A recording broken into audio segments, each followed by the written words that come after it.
All right, everybody, so here we go. 8 gigs of RAM, 128 gigs of built-in memory. Remember, 8 gigs of RAM is the processing speed. What does that mean? No lag. So if you're in the market for a bigger screen for your 2014 to 2018 Silverado or GMC Sierra, guys, this is the unit for you. The market is flooded with vertical screens, but one of the things that I personally don't like is you never get a full screen when watching videos. And why do we get a big screen for our vehicle? Because we want to be able to watch videos and we want to be able to watch movies. Well, guess what? With a horizontal 13-inch screen, you're gonna get the full picture because the aspect ratio is there for us. So here it is, guys. If you're looking for Apple CarPlay, Android Auto, internet access, SIM card capability, preamp outputs, this is the way to go. This is an unboxing for you. We're gonna go over the back side of the screen, and we're also gonna go over all of the harnesses that are included in the box. So let's get started. Okay, so here we go. Let's go over all the plugs in the back of the radio just to get you familiar with what you are gonna be working with. AM/FM antenna plug. This is your main power speaker output. This is your Wi-Fi antenna. GPS antenna plug. 4G LTE antenna plugs. You're also gonna have a Toslink fiber optic output just in case you wanna hook this up to an aftermarket high-end amplified system. You're able to do so. Guess what? You also have a display port. This is an output just in case you wanna take the video output of this unit and feed it to external monitors. You have the ability to do that. This is where all of your preamp RCA outputs are gonna come out of. This is your backup camera input. And I'll show you the harnesses that are gonna be plugging into here just so you get familiar with them. Remember, you're also going to be taking out the AC climate controls from your factory unit, and they're simply going to reinsert back into this panel over here so that you can continue and have access to them in the front. So all you're doing is you're taking out the AC climate control panel from your factory AC and inserting it into here. If you have heated seats, you're gonna be popping these ports out, and this is where your factory heated plugs are gonna basically insert right back in. All right, so let's go over these harnesses together. First, we're gonna go over all of our antennas, USB retention cables, chime module, CAN box, and CD jumper connector. So right over here, GPS antenna. You have 2 4G LTE antennas. They're gonna plug into here. There is no left and right. There is no 1 and 2. It really doesn't matter which one you plug in where. As long as you plug them both in, you're good to go. You can leave these under the dash, anywhere under the dash where it is directly below the plastic. So just no metal, no concrete. Just make sure that you leave them under the dash. It's okay. You can leave them next to each other. They're not gonna interfere with each other. GPS antenna up as high on the dash as you can, or preferably outside on top of your dash, or for even better reception, outside on the vehicle. You're gonna have 2 USB inputs. One of these you're gonna use to maintain function of the factory USB charging ports. It's basically gonna plug into this. You're gonna have this pigtail. It's gonna plug into here, and you now have this plug that's gonna connect to the factory USB connector. They're long enough to go from the back of the radio to your glove box, so you can have them there easily accessible to you in the future. There is a little speaker that's gonna go along with this chime. This is a chime speaker so that you can continue to listen to all of the alerts that come through your instrument cluster. This is your CAN bus, your CAN box module. This is what makes all the magic happen. This is what retains the radio on after you turn the key off and turns it off once you open the door. This is what's gonna generate a reverse camera trigger. You don't have to run a wire to your rear reverse light to force the radio into backup camera mode. This is what's going to generate an ignition 12-volt out to turn the radio on. So this is what makes all the magic happen for you. Now, depending on the factory audio system that you have, you're gonna have a most audio cable. So if you have the factory Bose amplified system, let us know. We will guide you and help you gain a Bose retention module so that you can use this radio with the factory Bose amplified system in your truck. This is the CD jumper, so if you have the factory CD player, there's gonna be one plug that disconnects from it. This is gonna plug into there. If you don't plug this in, you're probably not gonna get any audio. So pay attention to that and make sure that you know where it goes. Now there's another one called a CD jumper. So this one just plugs in to one of the plugs that's directly behind your screen. We'll show you where that goes. This is your steering wheel control retention harness. It's long enough to go from the steering wheel column. So there's a plug down there. This is where this is going to connect. You're gonna disconnect that one, plug it into here. This is going to reconnect to where the factory one was plugged in, and this is long enough for you to go directly from the steering wheel column to the back of the radio. And it'll tell you here, this is specifically for models that are equipped with the IO5 and IO6 audio system. This is the backup camera. This is going to be for IO5, IO6 backup camera retention harness. This is going to plug into one of the plugs that's on the HMI module directly behind the glove box. Now, backup camera, this is where you get the signal from your factory backup camera. You don't have to run an RCA from the tailgate in your truck all the way to the front. Remember, there's a plug that you're disconnecting that's going to plug into here, and this is going to go directly into the radio through this harness over here. This harness will say reverse camera input. So these two are going to be used together. You're going to notice that this harness also has a few wires on there. 99% of the time, you're not going to use them. You're not going to need the parking detect wire. This one that says reverse battery plus, this is if you're not going to be using the factory backup camera and you're going to be running your own aftermarket camera into this radio. So when the car goes in reverse, you're not using the factory backup camera, you're using your own aftermarket backup camera. Those cameras usually come with a video plug and a power wire on that harness. So all you're going to be doing is you're going to be using that to power your backup camera, and the video input is going to go directly into here. That's it. If you plan on keeping the factory backup camera, you're not going to use any of these wires. You're only going to need your reverse camera input on this harness. Now, the antenna adapter. The antenna adapter in this kit happens to be an amplified antenna. This end is going to connect to your factory antenna plug, and this is going to go into the new radio. Now you'll notice that there is a blue wire on here. That's because this wire needs to be powered.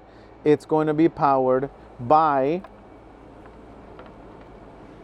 the main harness. So depending on whether you have the IOB or the IO3, IO4, IO5, or IO6 audio system, on the main harness, you're gonna find a blue wire that's labeled antenna power. So this is what's going to power the antenna circuit so that you can receive better AM/FM reception.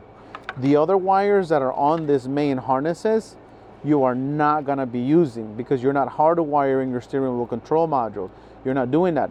You're not triggering this radio manually. The CAN box is doing that for you. So 9.9 out of 10 times, you are not going to be using any of these harnesses, any of these wires, except for the antenna power wire. That's it. Now, you're also going to have this RCA output harness.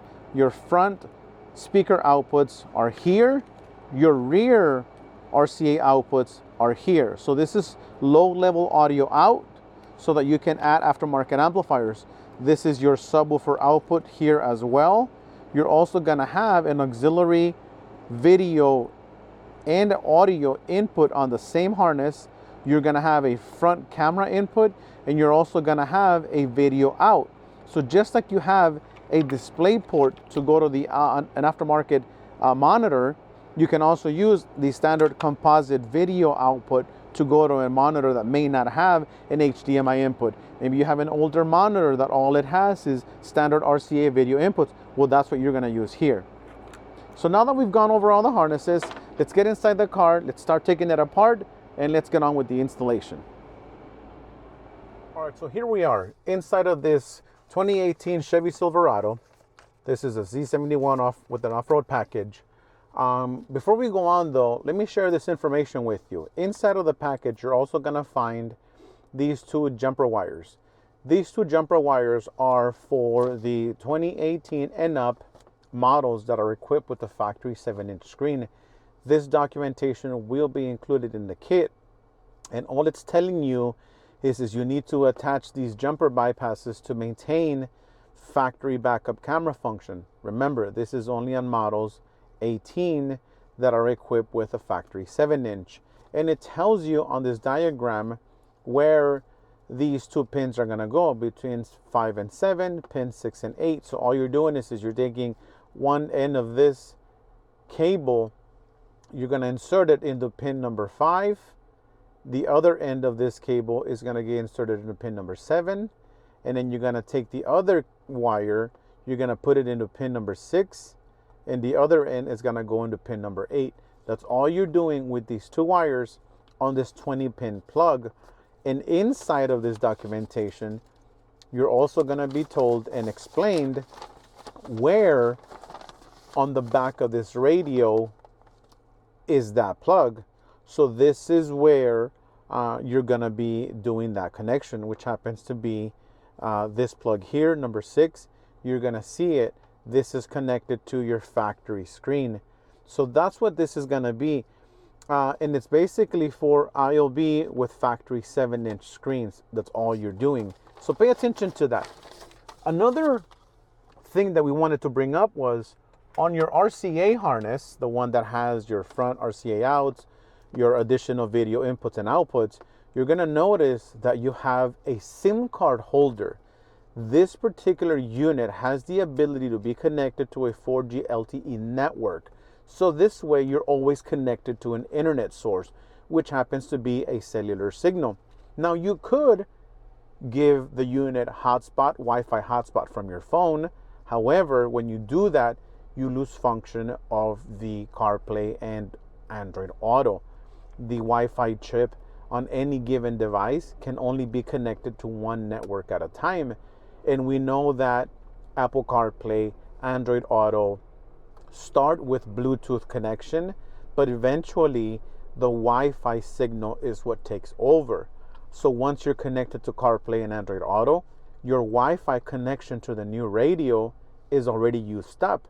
The minute you turn on the Wi-Fi function to give it hotspot from your phone, you're basically turning off CarPlay, Android Auto. Well, our way of going around that is we added a SIM card capability. Now, let me give you some information about SIM cards.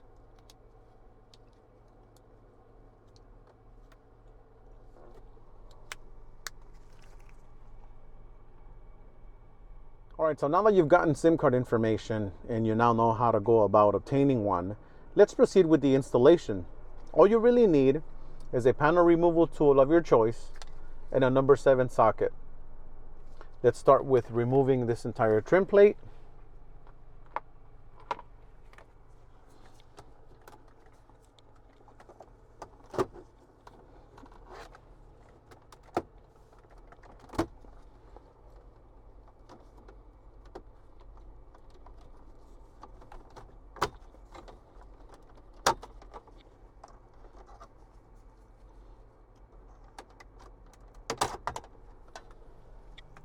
And there's going to be 4 number 7 screws holding this entire piece in place.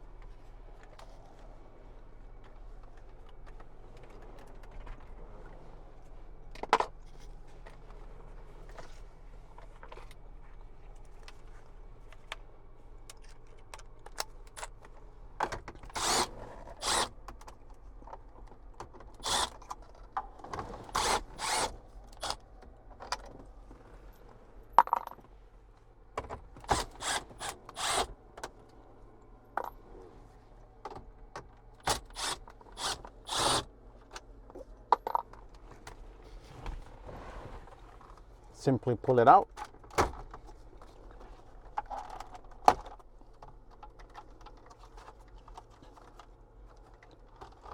And there's going to be 2 plugs.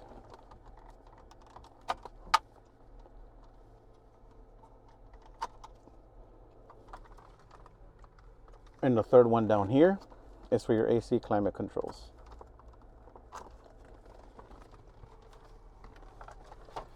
Remember, this is the panel that you're going to be removing and reinserting into the new radio. All you have to do is lift up on these tabs. There is one here, one there. There's another one on the side. There's a fourth one on this side. And there are 3 more down here. So you're gonna want to lift them up on one corner and then on this corner. And while you're lifting this up, you're gonna want to push it with your finger on this side. You're gonna want to push it that way. So I'm pushing it right now as I undo the rest of the clips. So I'm pushing on the buttons up as I release these clips.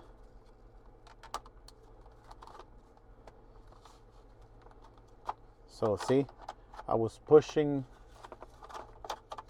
the control panel up with my fingers as I was removing or releasing these plastic clips. So right off the bat, the next thing we're going to do is we're going to remove the CD player by removing the 2 number 7 screws.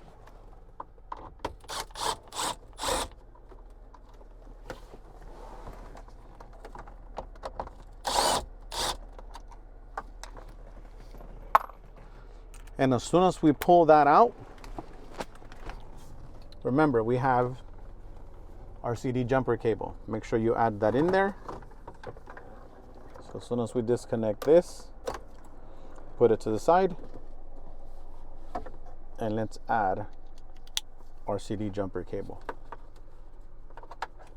Now, what we're going to do next is we're going to disconnect the main power speaker plugs from this module. This here is your factory AM/FM antenna. It's this one right over here. Here is the other gray cable that we showed you earlier, also labeled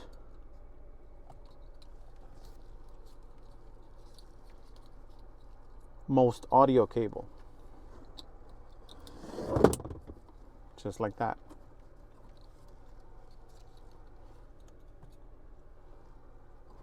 Next, this plug over here happens to be the factory GPS antenna plug. It's got a locking tab on the top. You're going to want to push it and slide out. Camera's in the middle, a little harder to get in here, but let's see what we could do. Push down with one finger and pull out with the other one, just like this. So now you're gonna want to slide this out because the cavity in there is where we're gonna mount our GPS antennas and our 4G LTE. Right up here, there's a little plastic tab that you can lift, and as you lift, you can slide this thing out with your hand, just like this. You can put this to the side.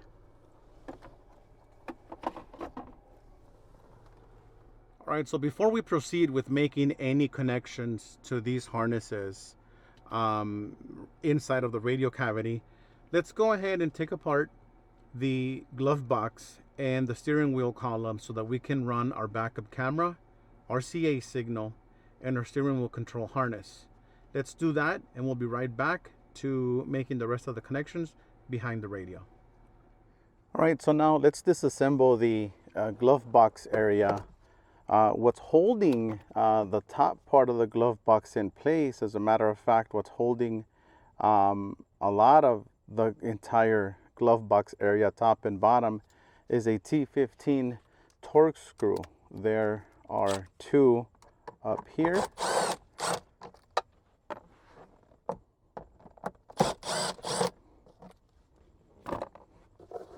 There is 2 more down here.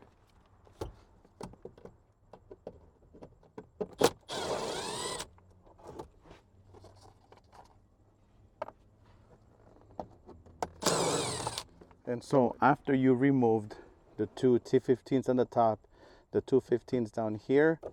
Close the glove box, and you're gonna wanna come down at the bottom. There's two more down here.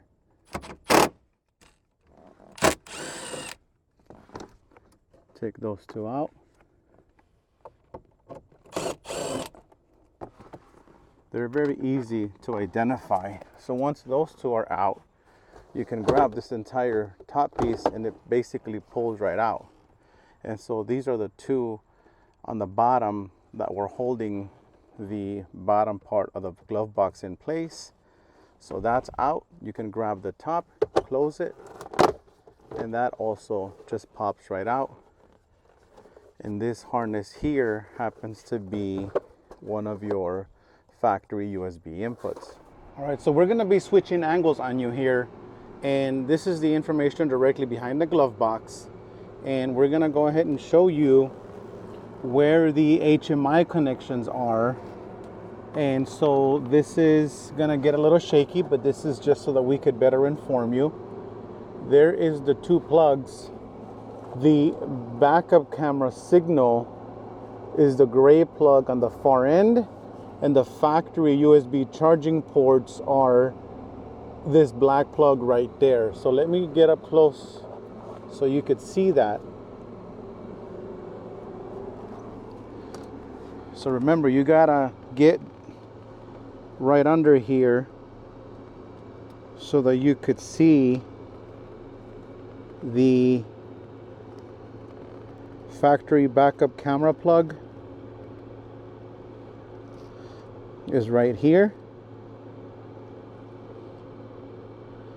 And basically it has its own locking tab. You're going to be pushing down on this locking tab and then pulling it out. Same thing with the USB connector. This is so that you can keep the factory USB plugs functional. It's easier with two hands. Let me unplug this so I could show you what I mean. So this was plugged in directly into the HMI module. You're squeezing this tab right over here and you're pulling it out. And that's where the little pigtail that was included in the kit goes to one of the USBs. The other one, labeled phone link, is gonna stay in your glove box because this is gonna serve your wired CarPlay as well as wired Android Auto. If you prefer to have it wired, this unit has both wired and wireless CarPlay as well as Android Auto. But this is where you would plug in your USB-C cable for Android Auto, or USB-C cable for iPhone 15 and up as well, or your Lightning cable for Apple CarPlay.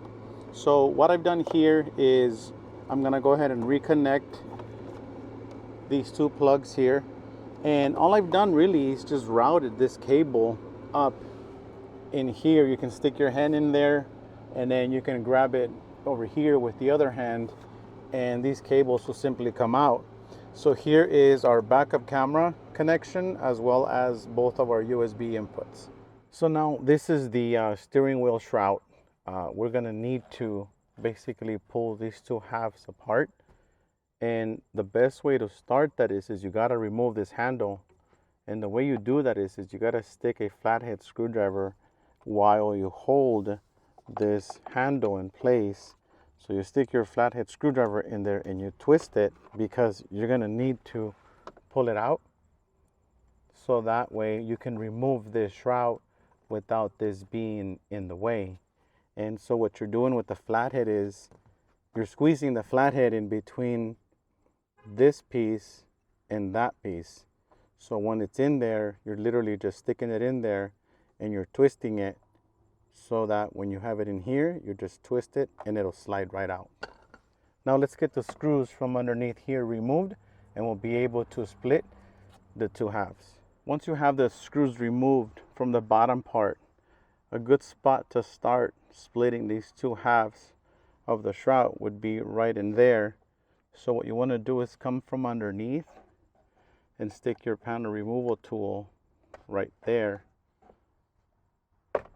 and then you'll see how it's going to begin to split, and you can work your way to the back like this, and you can do the same thing to the other side, and once they're split you'll be able to remove the bottom out.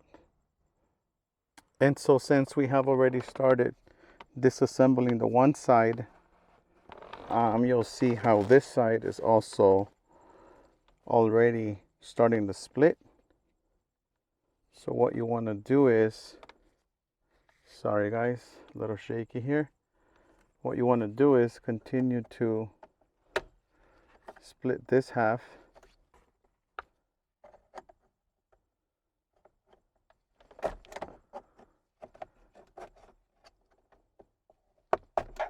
and then just twist your panel removal tool as you do that, so that you can get the bottom piece to open. You're going to want to do the same thing back here, like that. Now we're going to find a way to still stick our hands in here to be able to pull this up so that our steering wheel can open up.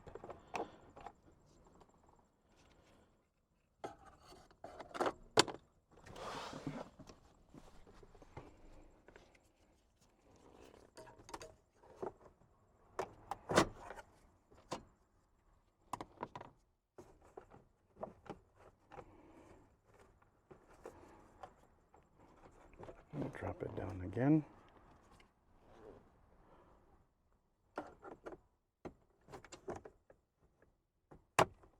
There you go. So once you have the back done and your telescoping wheel handle all the way down, you can slide it out, and you'll be able to now release the bottom part of this panel. You might have to drop this here like this to be able to get it to drop down. So the harness and the plug that you're after looks like it's this one right over here. And so get a few zip ties ready, because what I like to do is I'd like to cut the factory zip ties right here, only because it gives me room to be able to move some of the factory plugs out the way. Like this one here, for example, it's right on top of it, so it basically keeps you from being able to unplug that one. So I take the zip tie off, and then I move these down just so that I can disconnect that plug. You gotta use two hands. You don't want to force it. Basically, it has a locking tab right over here, and that's what you're pushing to slide that plug out. So you want to be pretty gentle with it. So I'm going to put the phone down here. I can't see whether you're able to see what I'm doing or not. Hopefully you are able to. But this way I could use two hands to be able to come in here and slide this plug out. This big one in the back could get in the way.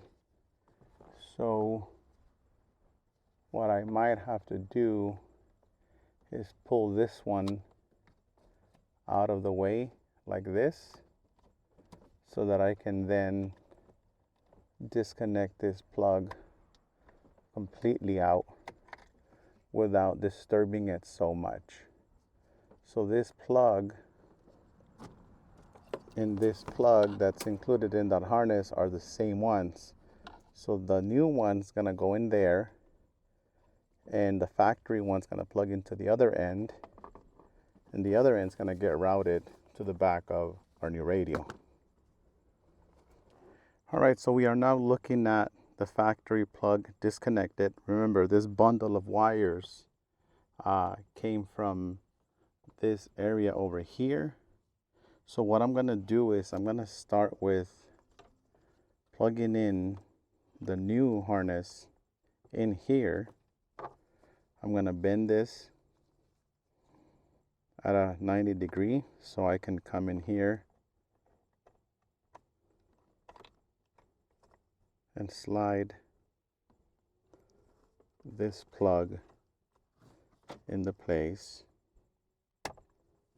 And I'm going to take the factory one, and what I'll end up doing with this one once it's connected to the new harness is I'm going to not fish it, but I'm going to feed this entire plug into this cavity right over here, just because I don't want it to be in front of the shroud, to where the shroud is going to have a hard time basically clipping to the top piece. So here is the other end of that harness, and I'm going to plug that in here like this.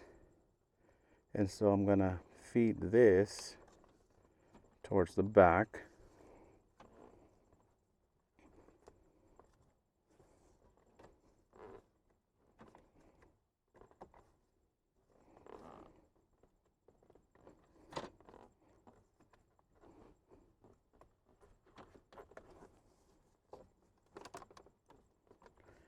And I'm going to put all of these harnesses back in place.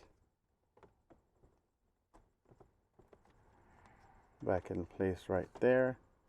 I still have enough room to fish the plug that's going to go towards the back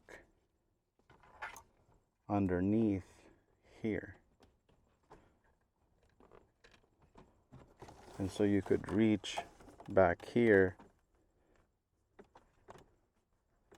and feel, see, it's right here. So I'm basically just feeding that in there, and I'm gonna put this one in place soon as I can get all of this fed through here.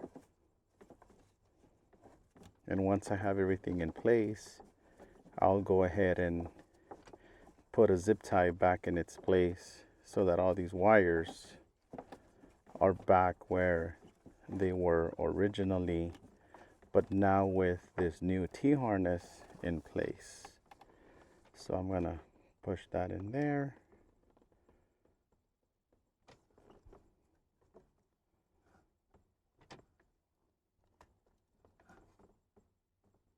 I might end up undoing some of that tape.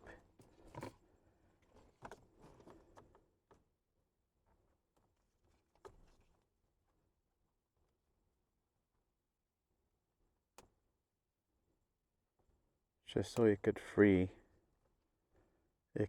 my harness a little more. Not a whole lot, we just need a little bit to be able to feed this in this cavity, just like that, and then have all of our harnesses in place so that we can put a zip tie back in.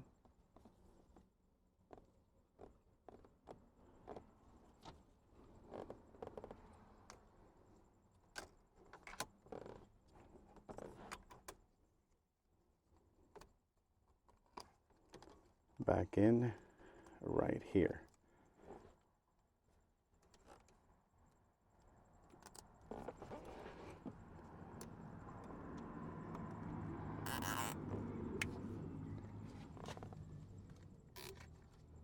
Put the zip tie back in its place.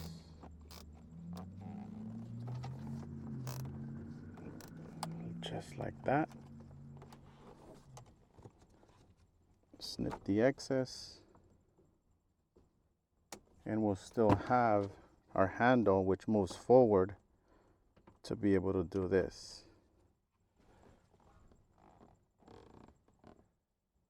I forgot this one here. So I'm just going to add another zip tie to keep this one tight in place right here.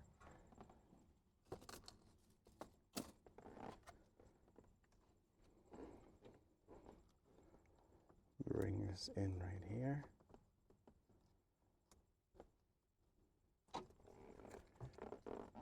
From the top down.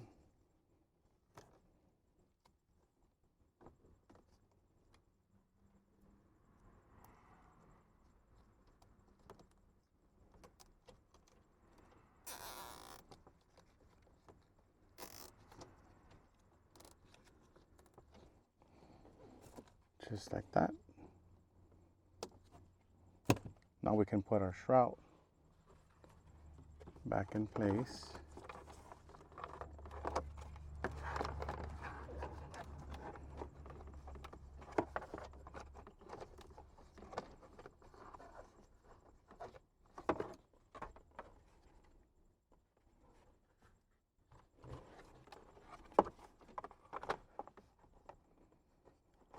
We'll start by clipping one side.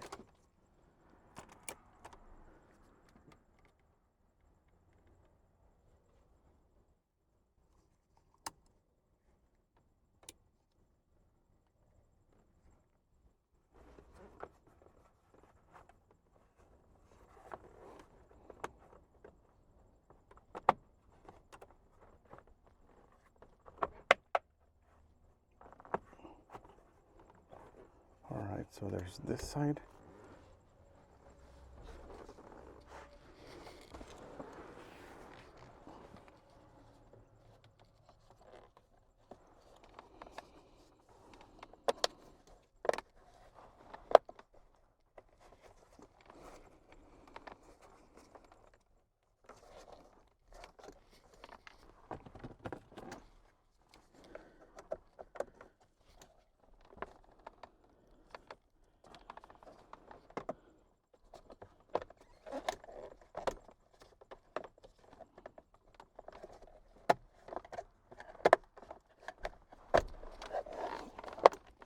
All right, and so there's both sides in place.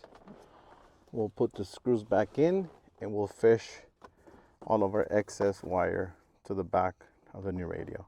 So right before routing our steering wheel control harness to where the radio is going to be mounted, I'm going to go ahead and take this panel out so that I can run my microphone wire. And I like to start by just pulling the rubber weather stripping out. What most guys will do, and be careful with this, is all they'll do is they'll pull this rubber weather stripping out. They will run the microphone wire through here and down. The problem with that is sometimes you have airbags behind these panels, and you don't want to be lazy and just do that. You want to take the panel off, and you want to make sure that your wiring is mounted and routed. It's mounted and routed along the factory wiring, because if you just go through here, now you have your microphone wire in the way of the driver's side curtain side airbag. You don't want to do that. You want to make sure that it's zip tied along with the factory wire harness, and then it drops down over there under the steering wheel column, and it goes across and eventually comes out behind where the new radio is going to go. What I like to do is I like to leave a little bit of slack for the microphone, so that in case I'm going to be taping it to the windshield or using the clip to clip it onto this plastic panel, regardless of such, I like to leave a little bit of slack before I place my first zip tie in place. And you could see, you know, where I've done and I've added a couple zip ties. You don't need a million zip ties, but you want to keep the wiring in a safe spot in relationship to the airbag. You just want it out the way. So I did 3 up here, and then I did 1 more down at the bottom. And so in regards to the rest of the cable, what I normally do is I'll add and I'll use a long zip tie, and I'll drop this in this cavity, and then I'll see it come out on the bottom of the dash right over here. and that's where I will pull it. And since I still have this taken apart, I would then run that together with this steering wheel control harness and make it all come out here where the radio cavity is. And so now that I have the wire already around at the bottom, I'll put my plastic panel back on, and I would reinstall the weather stripping to make sure that's back in place. Now, a lot of people ask, can I use the factory microphone? You know, is that possible?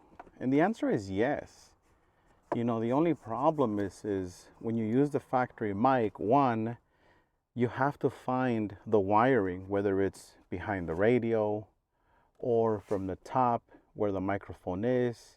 You have to find the wires, and you then have to reconfigure the wiring on the factory microphone so that you have a 3.5 millimeter plug that you can plug it into the new radio. That's the first challenge. Second is every microphone is programmed with certain parameters depending upon what device is being used with. And depending on that, it could sound better, it can sound worse than the included mic. That's the second challenge. The third challenge is if you ever want to go back to factory, you then have to redo or undo what you did, redo the factory microphone wires so you could go back to factory. So you can, if you could do all those things. You know, some of us can, some of us cannot. Some of us can but will not. So it really depends on every situation. I always recommend use the included mic because at this point, if we tape it to the A-pillar up here, I mean, it's damn near invisible. You could put this in the factory microphone location to get creative.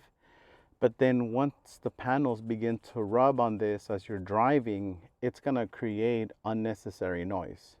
So I always tell people, just keep it simple. Use the included mic. It'll make your life a lot easier. Okay, so now that we have our USB cables routed to the glove box area, we have our steering wheel control retention harness already here in the radio cavity. Before making any of the other connections, I'm gonna go ahead and use this cavity here to mount my Wi-Fi antenna, my 4G LTE antenna, as well as my GPS antenna. So what you want to do is, some good practice to have is make sure that you have, you know, a Clorox wipe or anything that you can wipe the surface with. I happen to have some hand sanitizer and a microfiber here. So what I'd like to do, just to promote better adhesion between the double side tape and the surface, I'd like to basically wipe the surface clean with either an alcohol prep pad, Clorox wipe. Anything that has alcohol will promote better adhesion. So you want to wipe the surface down really well and then dry it. Don't leave it wet. Make sure that you proceed to making sure that it's dry. And so what I'm going to do next is mount the antennas, wrap up the excess wiring, and get ready to make all of my other connections. All right, so here are my antenna cables. All the excess cable length, basically wrap it up, zip tie it, and you can tuck it into this cavity here, right between the subframe and the vent air duct right over here. Next, I've already taken the double side cover off of the tape on the chime box. We're gonna put the speaker right in here, push it down, leave that there, and then this is gonna plug into the main harness. So we have our antennas, we have our backup camera already back here. We already have our chime speaker, steering wheel controls, USB inputs. What we're gonna do next is get ready to make the connections to the main harness.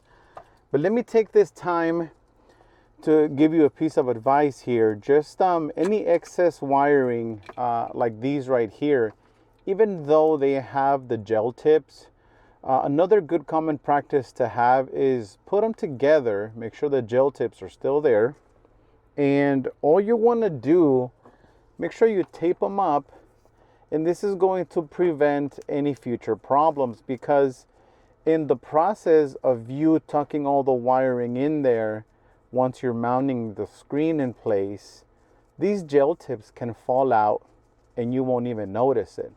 Now remember, one of these is our power antenna wire, and I almost left it in there. Let me pull it back out. So the gel tip stayed in there when I pulled it out, but we're going to be using this one to power up the circuit on our amplified antenna. So tape them up, any excess wiring, you don't want to just leave it loose, just to prevent any future problems. Remember, when the radio is on, this wire has voltage, so you don't want it to be back there, you know, shorting out with any bare metal surfaces. And that goes for this harness as well as our camera harness that has, you know, these additional power wires on it. You don't want to just leave them loose. You want to make sure that you take the time to add additional protection. It's always good to do, just because, you know, you don't want to leave any room for error. So let me finish wrapping this up and we'll start making the connections onto the main harnesses, and then we will be inserting our AC climate controls onto the new panel. All right, so out of the 3 plugs that were plugged into the back of the screen, 2 of them you're not going to use. This is the main power plug to the screen. This was the USB data from the screen into the car. These 2 plugs you're no longer going to use, so you can tuck these away and just leave them off to the side so that they don't get in the way when it comes down to you, you know, tucking in all the harnesses. This is our AC climate control plug. This is going to reconnect to that one climate control panel that's going to now go into the new bezel. We have our antennas, USBs, and so I have now plugged in the antenna adapter. Remember, the antenna is the thickest one out of all of them, and so here is the one that's going to go into the new radio. This is my remote turn on or antenna power that we're going to be using. Let me go ahead and strip that. And the next one that I'm going to be connecting that to is the only wire coming off the main harness, which is this one here. Now this is a two-ended, two-sided butt connector. Sometimes the wiring is so thin that you don't have to put one wire here and the other one in here. You can always, just to give the wire more meat so that the butt connector can bite a little better, you can put them together and simply do this.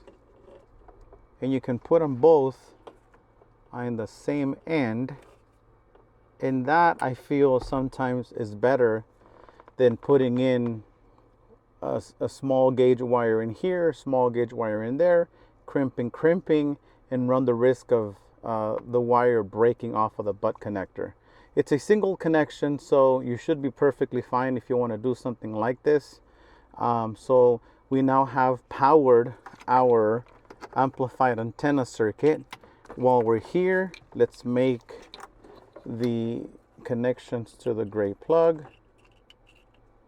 and then we're also going to make connections to our green plug. And since we're not going to be using the backup camera signal, this is for IO3 equipped models, we're not going to be using this one. We already have our steering wheel control plug ran over here. We're going to plug that in. We have our speaker, our chime speaker right over here.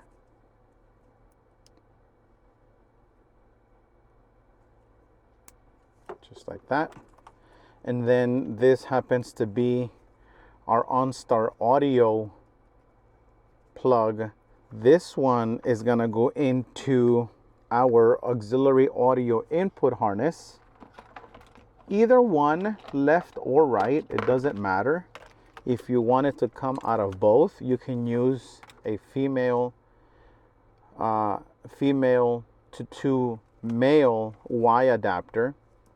But in this case, we're gonna be using auxiliary in right so that the OnStar audio plays through the front right speaker, and this is gonna go to our auxiliary audio in.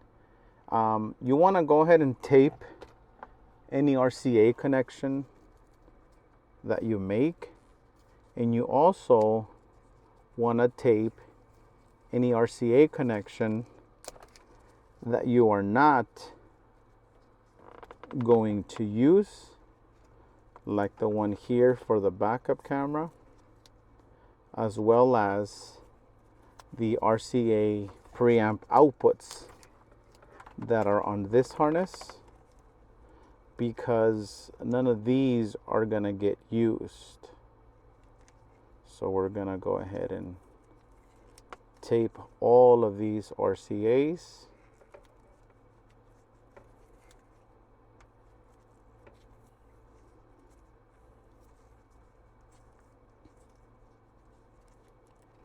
And we can just do them all in one bundle.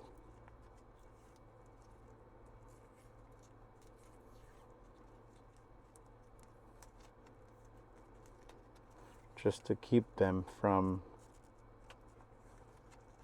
touching any bare metal surfaces and creating any unwanted noise or feedback.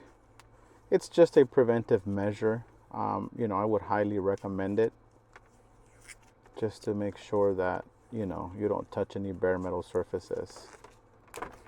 This is just to keep them from touching anything else in the back.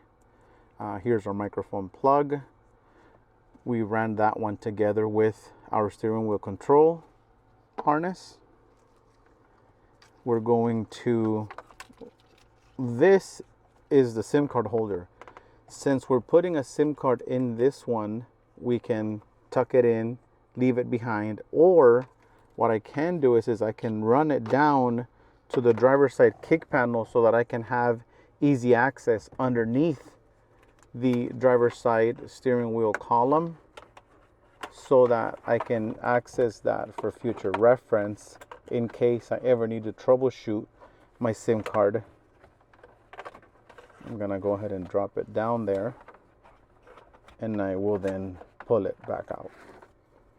So there's that. All right, so next we're gonna be making some connections onto the back of the radio. But before we do that, we have to put our AC control panel back in place. Here is our backup camera signal into reverse camera input. Tape that connection.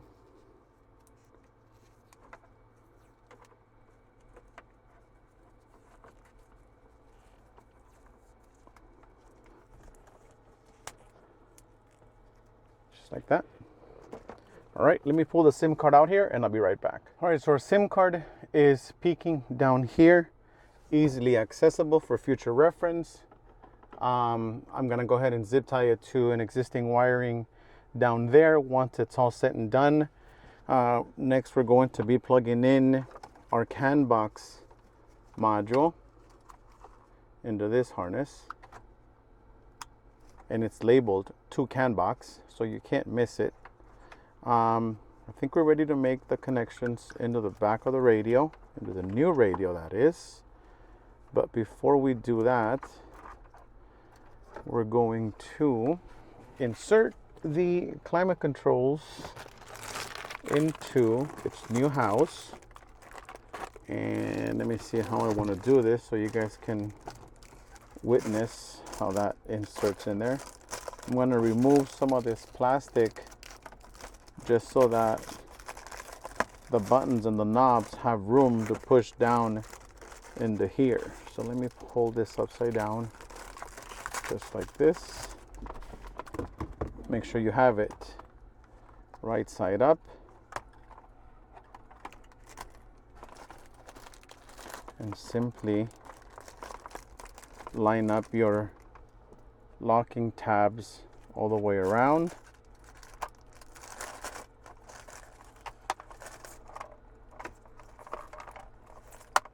Push down on it.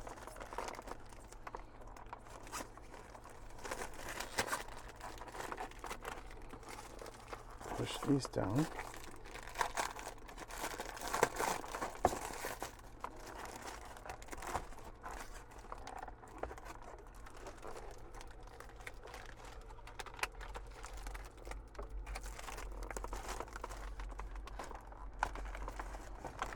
I think it hasn't gone down evenly, so let me undo these again and slide it out. Make sure it goes in evenly.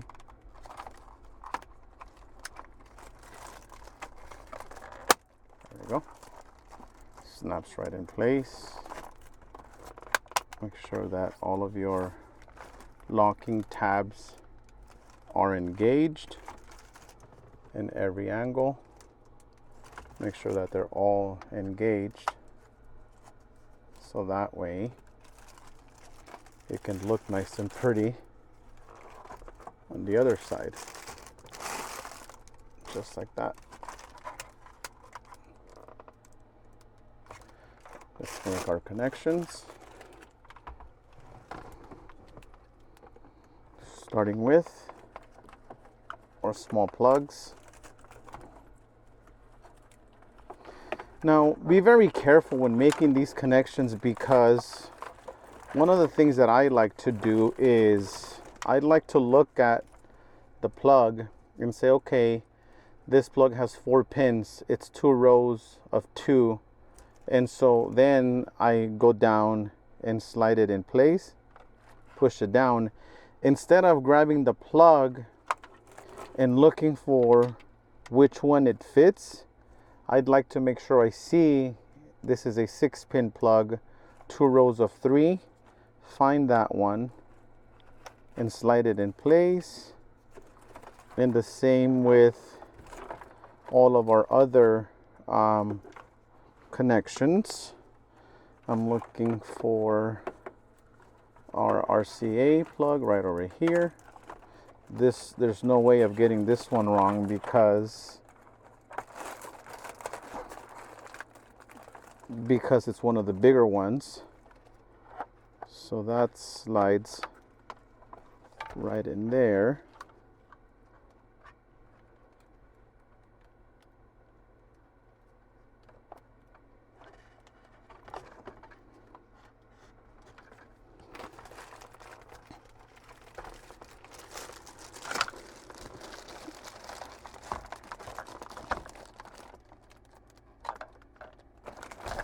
Make sure that it is engaged all the way in and it won't easily slide out. Push it down. You might have to squeeze the locking tab in and then push down on it.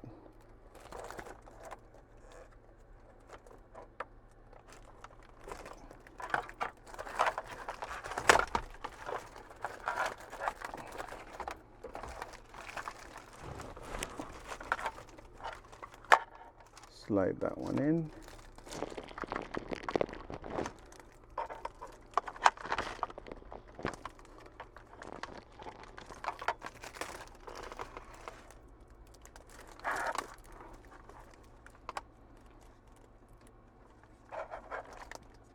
Push it down from the plastic. A lot of pins on this one. Okay.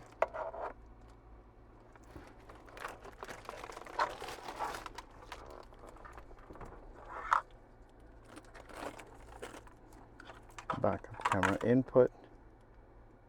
This is a 5, 2 rows of 5.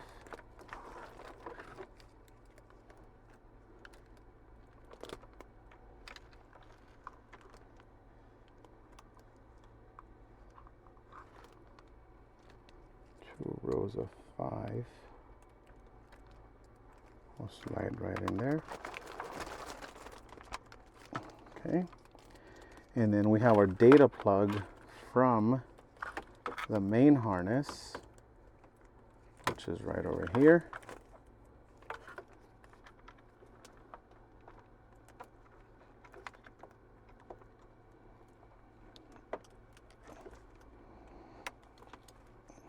Slide right in there.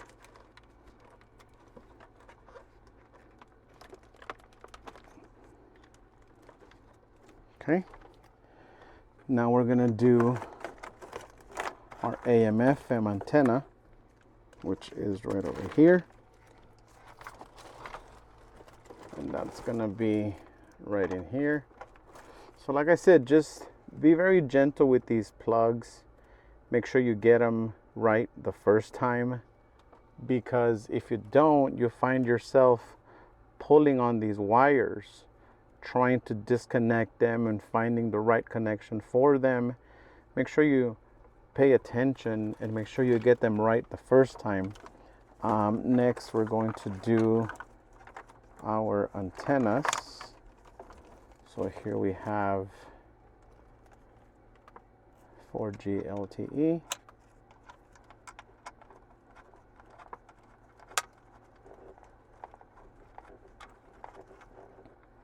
And so this is the stuff the third-party content creators won't show you, only because, you know, their job's to make it look pretty and make sure that, oh, it's very simple, it's very easy. You know, you gotta know what you're doing. But the purpose of this video is so that by the time you receive it, you're gonna tackle this like you've done it 10 times or however many times you watch this video. Every time you watch it, you'll catch something that you didn't catch the first time. So it's a good idea to watch it multiple times so that once you do tackle this yourself, it doesn't feel like the first time. So we got all of our plugs, all of our antennas. The only one we're missing now is our main plug. Sorry, the antenna is blocking it. It's the main plug right over here. So let's bring that bad boy over the top, make that connection, put the radio in its new resting place, and then turn the ignition on and watch it turn on. So last but not least is our AC climate control plug, which is way down here. You don't want to do that one first because it's so short that if you do it first, then you're going to have a hard time with the rest of the connections. So there is that. We have this in place. All of our harnesses are in place. They're going to tuck in on the bottom here. And then we're going to hold it for now. Remember, in order for this to snap back in place, you're going to be pulling the metal clips from the factory panel, putting them on here, and then snapping it in place. All right, so my apologies for falling off the frame here. I was paying attention to the plugs and I wasn't paying attention to the frame so much, but I'm glad you guys got a look at this and talk about getting the right plugs done, getting the plugs done right the first time. I'm gonna disconnect our AC climate control plug just so that I can have some slack here, because our data plug happens to flow through this 8-pin connector. So this is our front RCA outputs. This goes into the 8-pin connector on the back of the radio, and our data plug simply piggies back off of that connector there. So I'm going to be pushing in on the locking tab and sliding that plug out. I'm gonna then plug in this harness instead.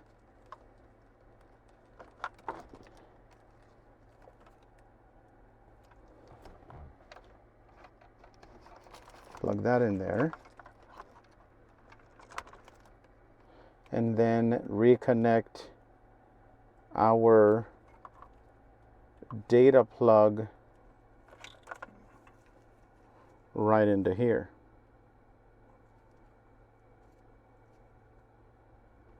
Just like this. Just like that. I also have the 4 locking metal clips that I removed from the factory panel, and I'm going to be sliding those in place, and those are going to go on all 4 corners, one here, the other one here. You'll see the plastic tabs where they are supposed to go into. Let me see if I can move this around so you could see what I mean. They go right in here. So you're gonna need 4 of them off of the factory panel. The factory panel happens to have, I believe, 8, and you only need 4 of them, and they're simply going to just slide down.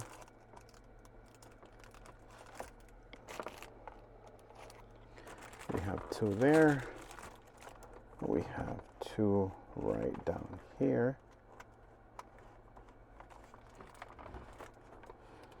And then last one right over here.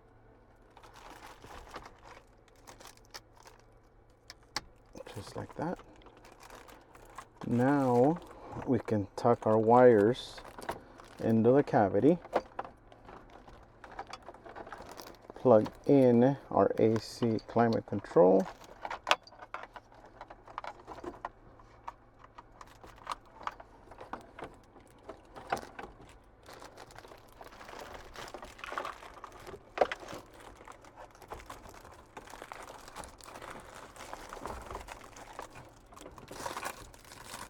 Pull this from the back so it doesn't get stuck when we snap our clips in place.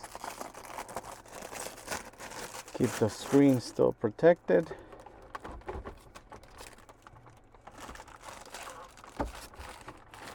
Snap the bottom ones.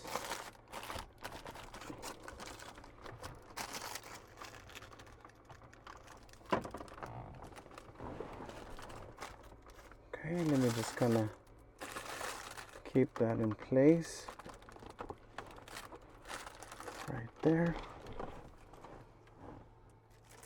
All right, so my recommendation would be to make sure that you put the locking clips on this panel immediately right after pulling the factory panel out, because you're going to need a total of 8 of them. There's 4 on top and 4 on the bottom, and it's so much easier when you have this entire piece sitting out than when you have it in here. It would be recommended that you put these on when this panel is still outside of the car. That way you're not having to deal with it last minute. I'm gonna have to disconnect the AC control plugs so I can get to the bottom of the clips, which is down here. And so this is why it would be recommended that you do this immediately after pulling the panel out. So this is the point, is for us to go through this so that you could see what you should and you shouldn't do. That way, when you go do this yourself, you'll do it like you've done it a few times, because you've seen us go through this.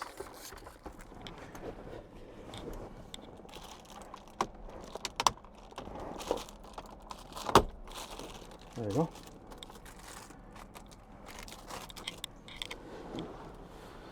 So it's just a matter of finding that sweet spot. so that all the clips can snap in place.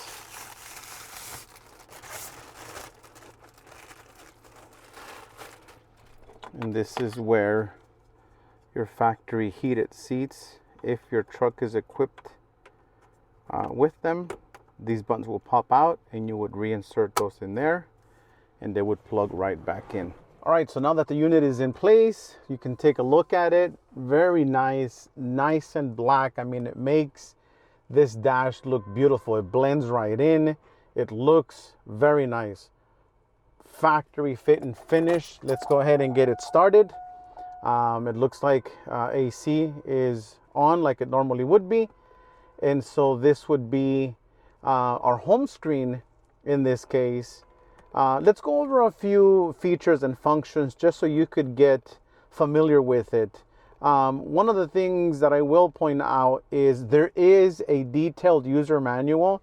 If you hit the 4 buttons on the left side here and you go to an application called FoxIt, in here, FoxIt PDF, you will find a detailed user manual as far as, you know, how to work every single function.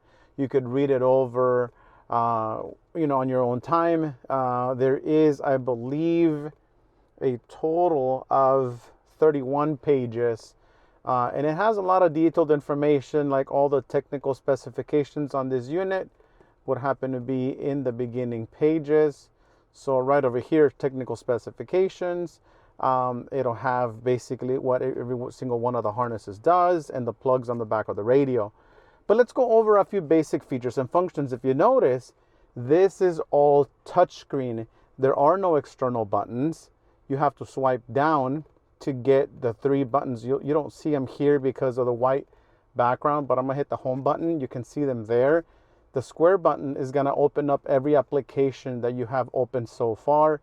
The back arrow obviously is gonna take you back. The center button will take you back to the home screen. So wherever you are, you hit the circle, it's gonna take you back to the home screen. Now, AM FM, for example, there's your audio. I'm gonna use the steering wheel controls to double check and make sure they are working. The mute button on your steering wheel enables the mute function on the radio. So I'm using those buttons right now to turn volume up and turn volume down. You could then at this point begin to add, so the plus and minus button is your seek up and down function. So this is so that you can go through the different frequencies. Let me enable this so that I can then begin to search through the different frequencies just to catch. Let me seek here and go through my different stations.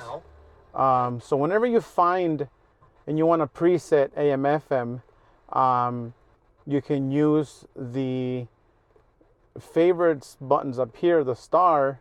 So whichever station you want to program, you can select it. For example, if I want this one, turn the volume down. It already has the RDS function, so it gives you that.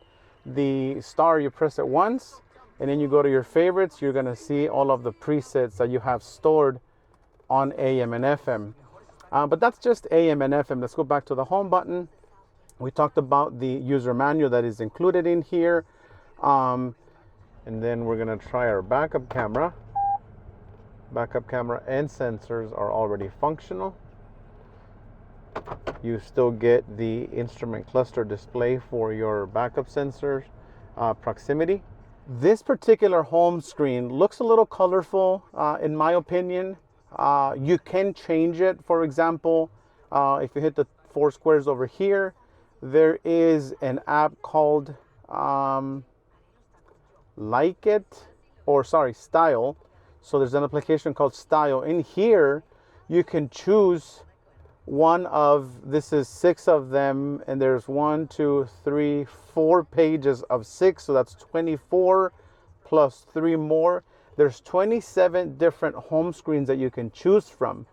And whenever you change between home screens, like for example, number 113 looks like I could have my mapping on the home screen as well as some other audio features on there. I kind of like that because it's like it already opened up my maps. I could see it while I'm already in the car without having to necessarily go to an application.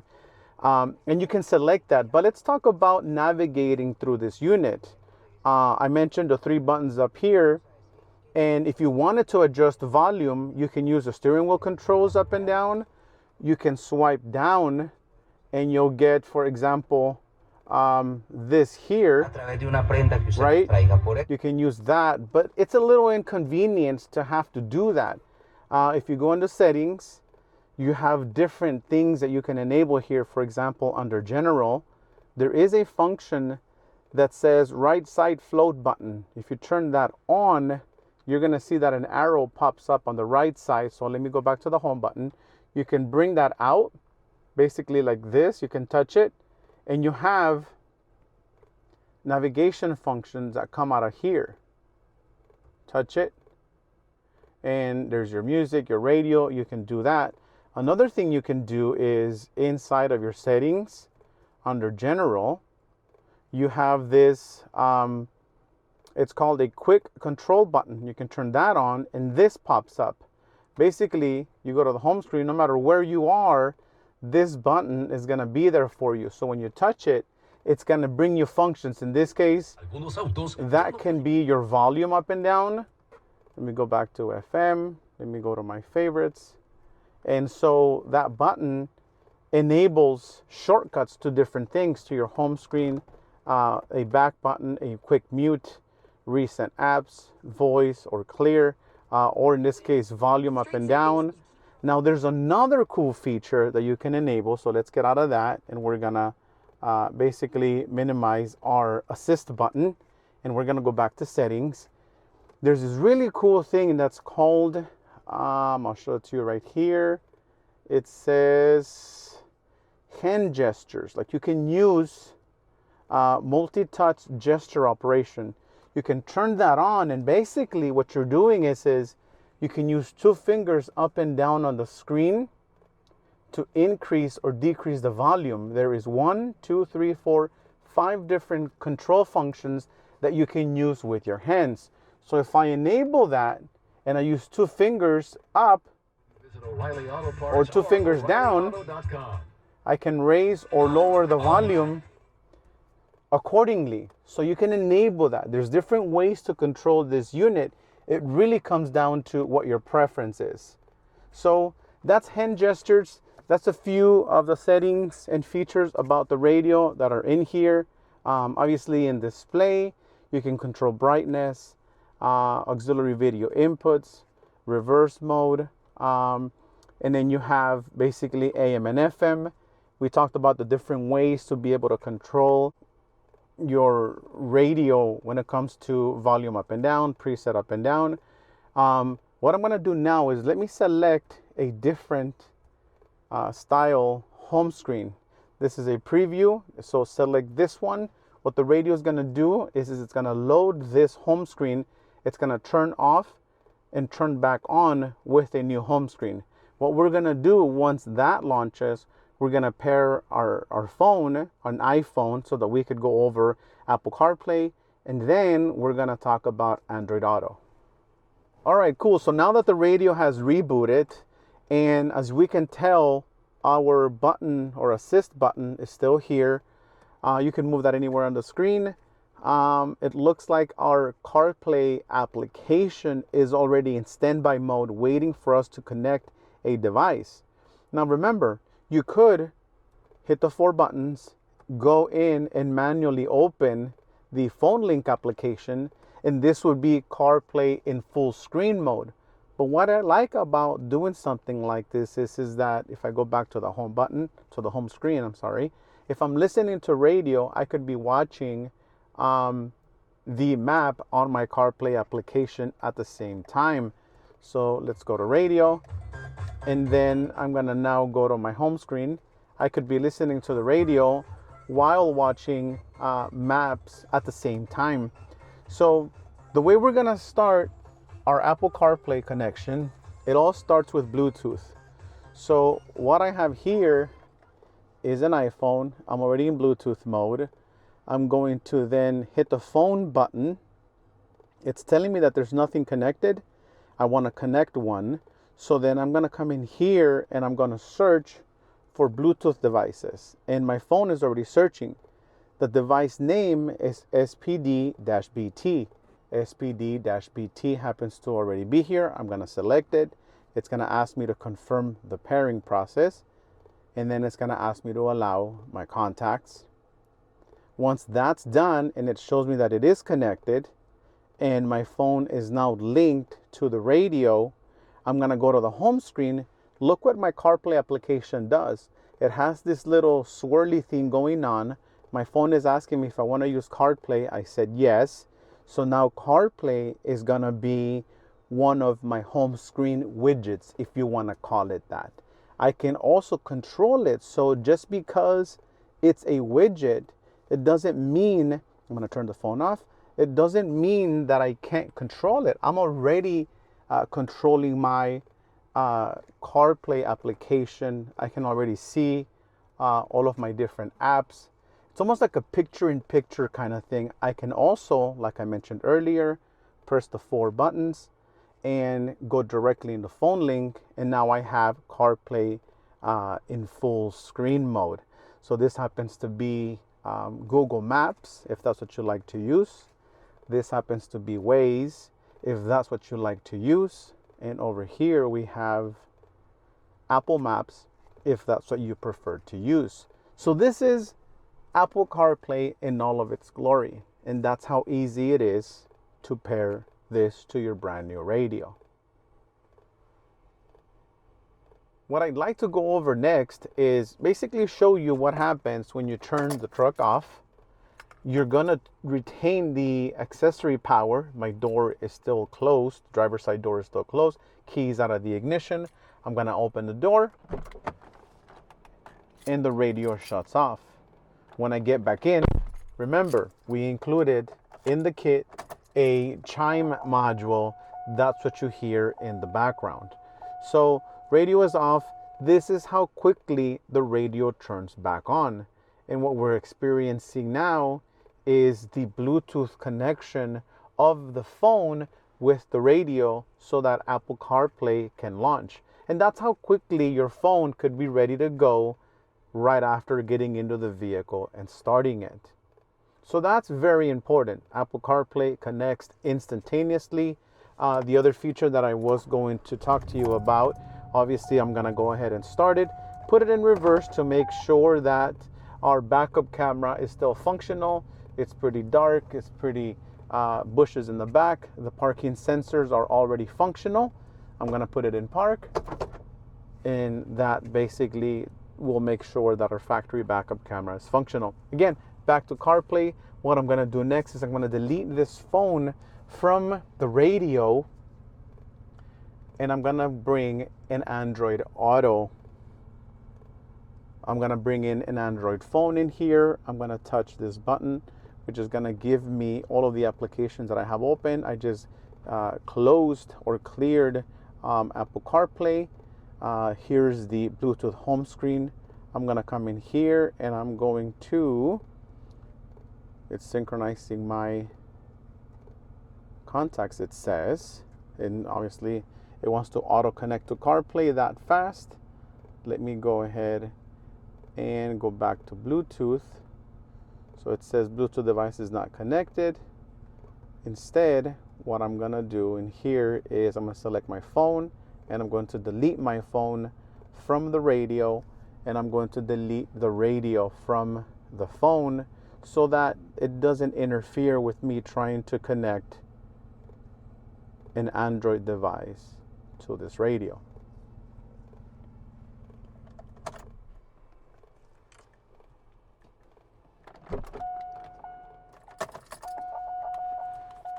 All right, so the unit is going to turn right back on, and what we're going to do now is we're going to connect a Samsung phone so that we could see the Android Auto pairing process. And so on this Android phone, I'm going to go to settings. I'm going to then go to connections. I'm going to go into Bluetooth. turn on Bluetooth, and it's already searching. I'm gonna put the radio in search mode, and I'm gonna see my phone here, or I'm gonna see the radio in here. It looks like it's already there. I've selected the radio on the phone itself. Now it's asking me if I want to allow pairing the process, and I said yes. So now the phone says that it is connected to calls and audio. It wants to ask me if I want to allow contacts. I'm going to say yes. So once it shows that it is connected for calls and audio on the phone itself, I'm going to come to the home screen. There is my Android Auto application. It knows that Bluetooth is already connected. Android Auto isn't connecting automatically, probably because it's still set into iPhone. So let me go to the app, and instead of iPhone, I'm going to switch it to Android Auto. It knows that it's already connected to Bluetooth, and here it goes, launching Android Auto. So make sure that you pay attention to that, and you tell the application that it's not an Apple CarPlay, that it is an Android Auto that you're trying to connect and pair. So this is now Android Auto. I'm going to turn off the screen on this Samsung phone, put it down, and this is everything Android Auto related. You guys are all very familiar with this. So here's my Google Maps. Spotify is already down here. You can split the screen, obviously, by pressing that button. You can then touch the map to go on the map full screen. I mean, guys, Android Auto and Apple CarPlay are awesome features. But when you have it on a screen this size, I mean, it's very impressive, I gotta tell you. So again, your assist button, so that you don't have to swipe down to find the 3 buttons here, enable that so that you can have controls on the screen to do different things. Again, AM FM is playing, I'm watching Android Auto mapping. I could still control Android Auto while I'm on the app. I can come in here and do different things with Android Auto even though I'm on the home screen. That is an awesome feature. You want to take advantage of it. Now keep in mind that both CarPlay and Android Auto are also available through a wired option. So you can tell when you open the phone link application, you have a Bluetooth icon and a USB icon for both CarPlay and Android Auto. It also tells you up here to connect either USB or through Bluetooth. Just to give you an example, I have a lightning cable here. The USB phone link is in the glove box, which is where the other end of my lightning cable is plugged in. So all I have to do is basically plug it in. You're gonna see the loading screen on the radio, and that's going to allow CarPlay to automatically launch. So what we're gonna do next, let's go over some audio adjustments. It's very important for you to know that you could expand upon the built-in features and functions of this radio. Remember, you have front, rear, and subwoofer outputs. You have your toss-link fiber optic outputs, and you want to make sure that you take advantage of those things if you want to add aftermarket amplifiers to this. All right, so depending on the home screen that you're using, you're going to use the sound effects application, or you're going to go to your applications and you're going to then choose the sound effects app within your applications. In here, guys, the audio adjustability options for this unit are endless. There's a DSP that allows you to change the output of the head unit from a 2-channel all the way to a 5.1 audio system. You can turn that function off if you choose not to use it. Personally, it's going to give you a much better audio signal if you use it. You also have a equalizer that you can pre-select existing preset settings from any one of these. You can adjust it yourself from 20 hertz all the way to 20,000 hertz. So this EQ is very detailed. You can make it sound the way you want it to sound. Now you also have fader balance so that you can choose standard, so that you can look at your front left, front right, rear left, rear right speakers, or you can simply go back to the center. This is where you can check all that. You can focus the audio specifically towards the driver.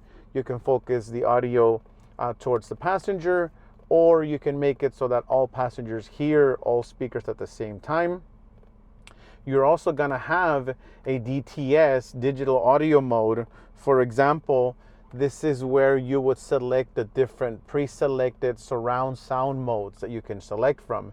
You also have crossovers. You can filter out any low frequencies from your front speakers by adjusting your high pass filter. You can filter out all of the low pass filter. You can filter out all of the high pass frequencies by adjusting the front low pass filter. And the same for your rears, the same for your channel, your center channel, and the same for your subwoofer. You can also make it so that you have a delay. You can delay the way the speakers play so that you can get that reverb effect, that surround sound type audio signal. So again, this is the built-in DSP that the radio has. I'm telling you, the options are endless. Now, different ways to add internet to this unit. You can use the Wi-Fi hotspot function on your phone. Now, the problem with using Wi-Fi hotspot from your phone is it's either Wi-Fi hotspot for internet access, or you're using it for CarPlay, Android Auto.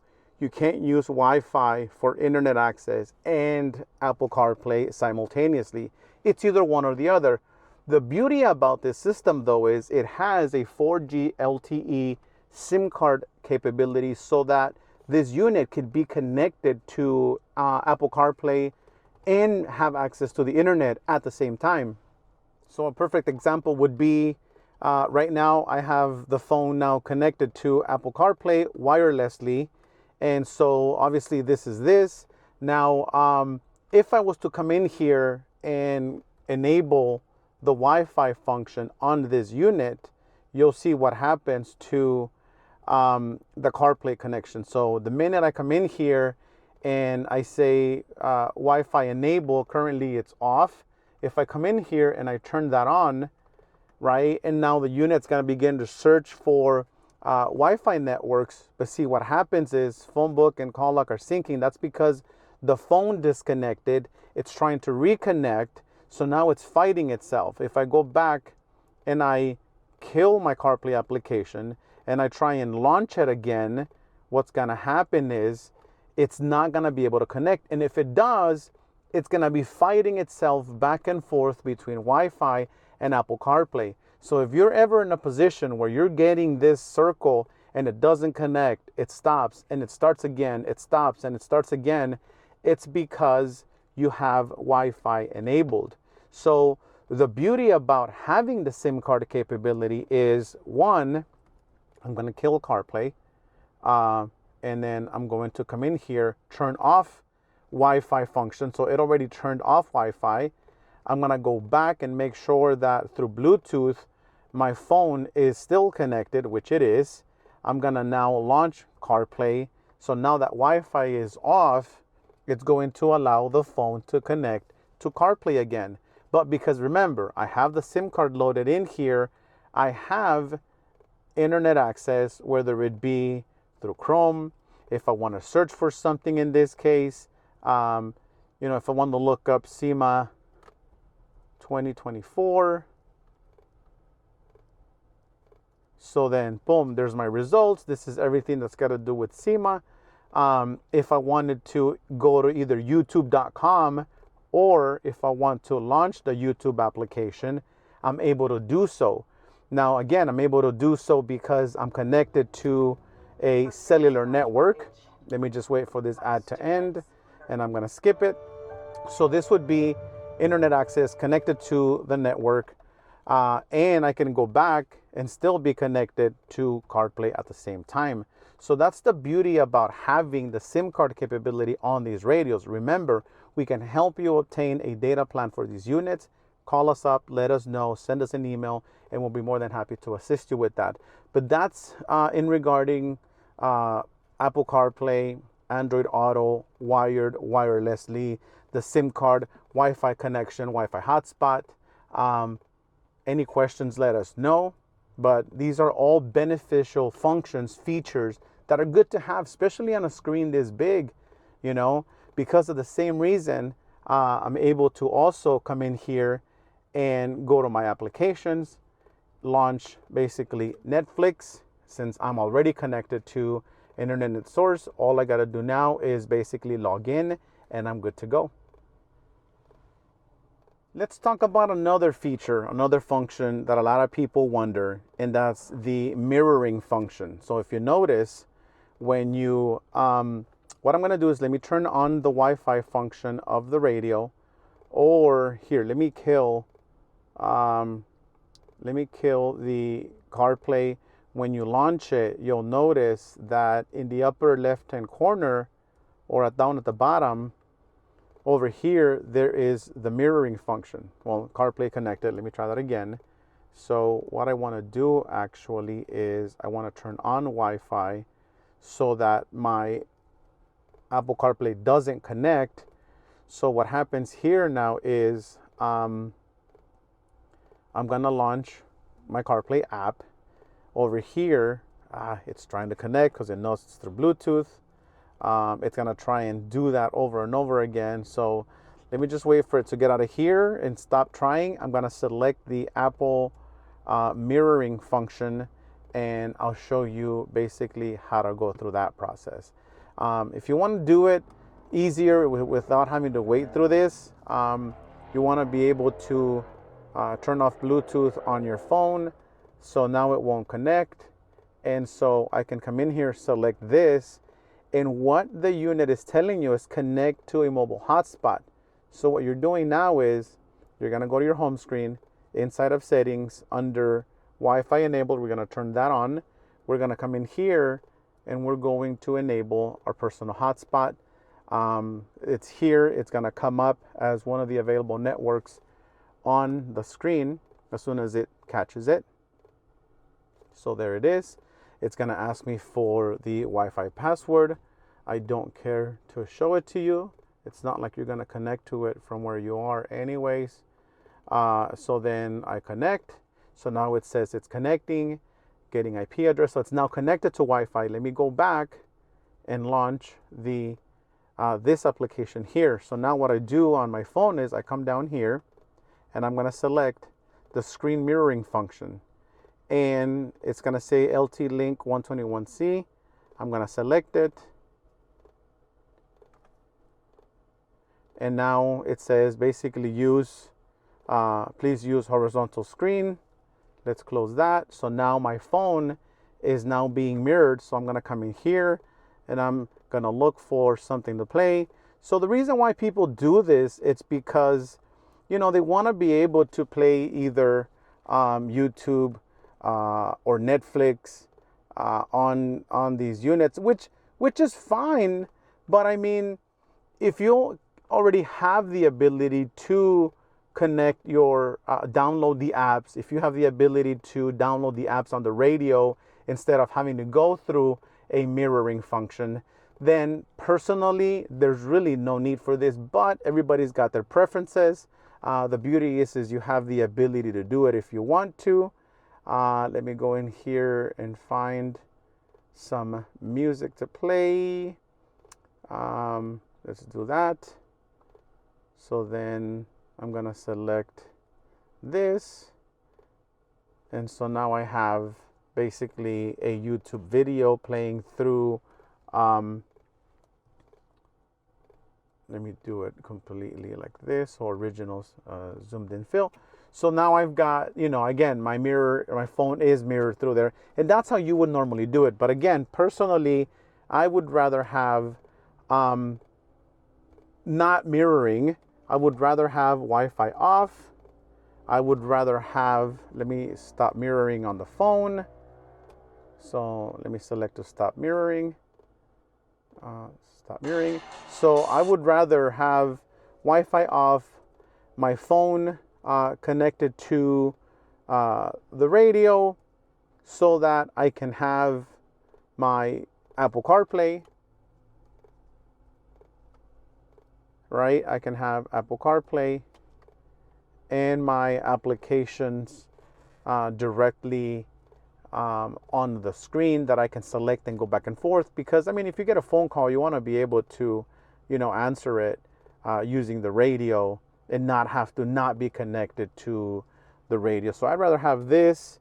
And if I want to do, you know, I mean, people have Amazon Prime. You can download it on here, you know, and any other applications that you might not be able to download, but I can't think of one off the top of my head right now. I rather, you know, launch YouTube here, watch Netflix there. So those are options that are on the unit just for your own personal preference, whether you prefer one or the other. Listen, the features and functions are here, and that's what really matters. So this has been a brief introduction to the 13-inch screen radio replacement. AC climate controls interact with the radio, so your fan speed will show on the screen. You could select the dual climate mode. Your buttons as far as AC on and off, you can turn them on and off here on the screen itself. Sorry, you press the button here, they're gonna react up there. Your recirculation button is gonna react up there. So you're gonna see how the fan and the AC climate controls are also displayed on the screen. But guys, this has been a very brief introduction. Hopefully you've gained a lot from it. If you have any questions, comments, or concerns, let us know. We will be more than happy to walk you through and talk to you in regards to any questions you might have on this unit. Thanks again for watching, and stay tuned for more videos coming your way.